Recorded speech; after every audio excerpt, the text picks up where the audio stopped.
Hi everyone, welcome to, hi there.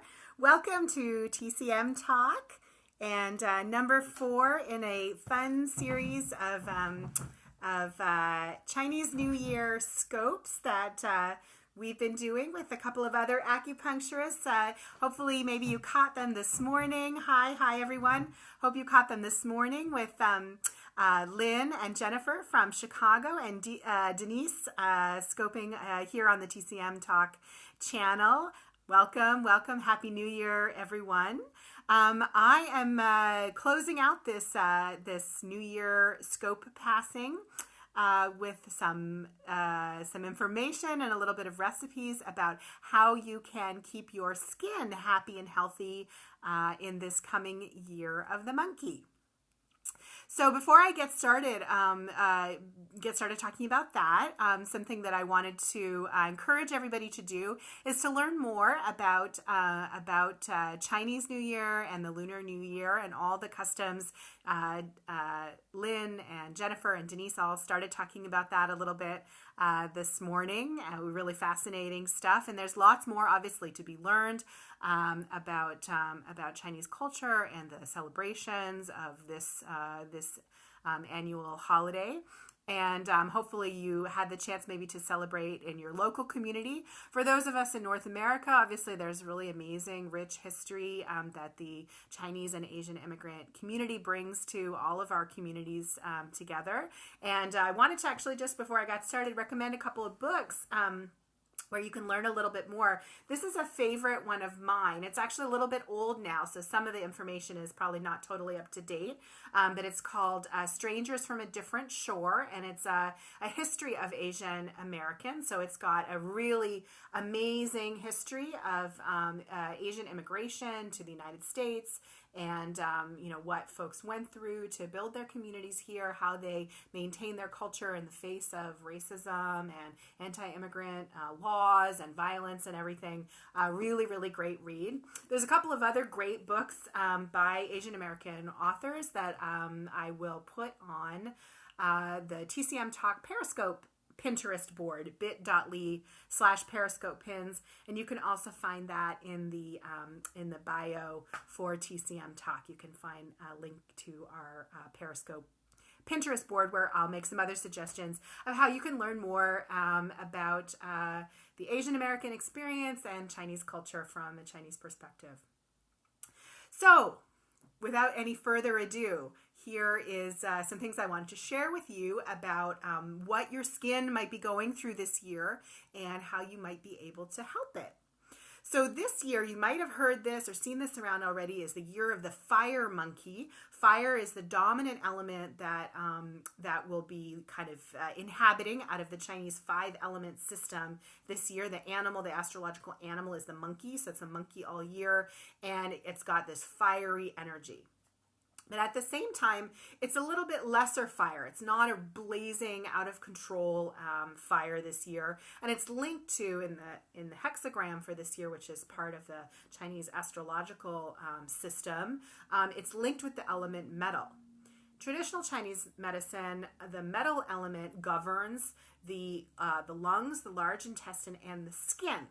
So it's actually a year when Chinese medicine practitioners would be anticipating that we're going to be seeing a lot of skin issues in the clinic, that people are going to be dealing with stuff going on with their skin, and that's going to be manifesting actually in kind of hot ways. So things like rashes and sunburns and hives and redness, all those kinds of things that you might imagine when you think about having fiery issues with your skin.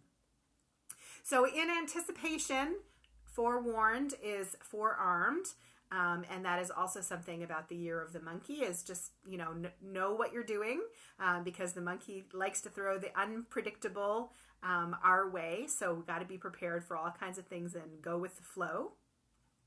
How can we maybe take some heat out of our skin? What are some different things that we can do to cool down our skin and protect our skin from the impact of fiery things happening? So I'm Kirsten Cowan. I'm a licensed acupuncturist and a herbalist. I'm based in the San Francisco Bay Area.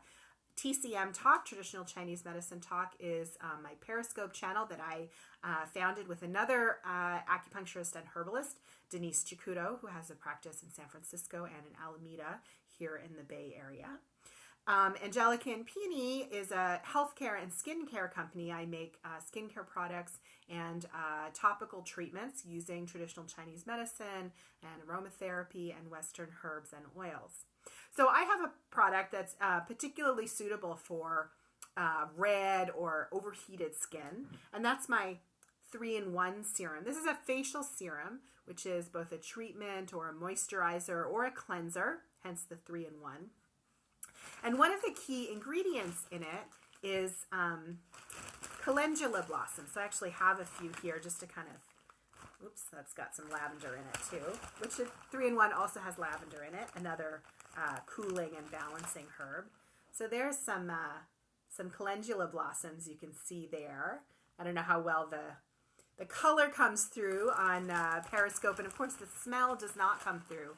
They have a very pleasant, almost bitter, musky smell, and that bitter smell is an indicator of their cooling nature. They have an antibacterial, antiviral function from a Western perspective. From a Chinese perspective, they are cooling and detoxifying. So the 3-in-1 serum, one of the main ingredients in it is a calendula infused oil. So that can really help cool and take redness out of skin. That's something that we, all of us, might be seeing a little bit more of this year of the fire monkey. If you are experiencing a lot of dryness because of heat conditions, so either if we have a hot summer, which could definitely happen. I know in some parts of the country it's hard to believe that could happen at this point, but it certainly could. Just going to, all right, sorry, we're all set. A really easy recipe that will moisturize and cool your skin and make the monkey very happy has to do with this fruit. Basically, you can take a banana, or probably about half of a banana. This is probably a good level of ripeness, this banana that you see right here. You wouldn't want to use a super green one that's going to be have that astringent quality, and you might find it a little funky if it's really got fully brown edges and is really, really super sweet. This kind of just starting to get a few little speckles. It's probably the right level of sweetness. You're going to mash up about half of it with the traditional suggestion is some milk. You could also use, certainly use something like egg white, although that wouldn't be quite as moisturizing. Or you could use it straight up, or you could mix it with a little bit of oatmeal. And slather that on your face like a mask, the mashed up banana with milk or oatmeal, whatever you've mixed it with. Let it sit there for about 15 or 20 minutes and then wash it off with warm but not hot water, and your skin will look like it's just had the most fantastic fruit smoothie, be all moisturized and plump and happy, and you will have made the monkey god very happy this year. Another great cooling technique that also involves fruit, I don't have one to hold up here, but that is a watermelon. So this really might come into play in the summertime. This is a great sunburn remedy, but it's also useful if you get something like hives or any kind of rash or redness that feels hot, is to run a melon rind over your skin. So this is a classic spa technique to use cucumber slices on your face because they are so cooling and they just draw the heat right out of your skin. And you can get that anywhere on your body, on your face or on your body, by using a watermelon rind. You just run it over your skin and you'll immediately start to feel the relief. Final thing that I want to share with you, which is something that an ingredient that you can probably find in either your local Asian grocer or tea shop or health food store, are chrysanthemum blossoms. Chrysanthemum makes a wonderful tea, but it's also a very fantastic cooling compress. It has a special affinity with the eyes. So this year, when we can anticipate seeing lots of problems with allergies, unfortunately, as the metal and fire of this year are very active. If you find that you've got hot, dry, red, itchy eyes during the year, you can just make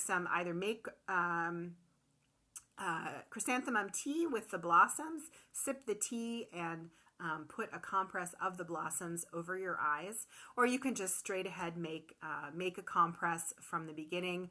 I like to use this little muslin. Oh, I do. I have one right here. I like to use these little muslin tea bags actually for this. You can just put about a tablespoon or two of the blossoms right into it, and then soak it in some warm but not hot water to moisten everything a little bit, and then you can just place that compress over your eye. And you can use that a number of times as long as you're just using it on your own eye, and be careful not to go between eyes if you have something contagious like conjunctivitis. All right, everyone, I hope that was useful and interesting. I wish everyone a very happy, healthy, and prosperous new year, Lunar New Year, and Year of the Monkey. Keep your cool this year. Remember to go with the flow, and don't ever hesitate to laugh, because the monkey loves that, and he'll be trying to get you to crack up. So very happy new year, everyone. Please enjoy the rest of the scopes from everybody I mentioned who scoped this morning. You can get them on the replay. We'll have retweeted them and shared them on TCMTalk. And join Denise and I this coming Thursday at 4 p.m. PST for our first February TCMTalk. We're actually going to be talking about skin and healthcare from a holistic perspective all month long. If you have questions, please tweet them to us or email us, traditionalchinesemedicinetalk@gmail.com. And tune in this Thursday, the 11th at 4 p.m. for more TCM talk about holistic skincare from two Chinese medicine practitioners. Take care. Bye.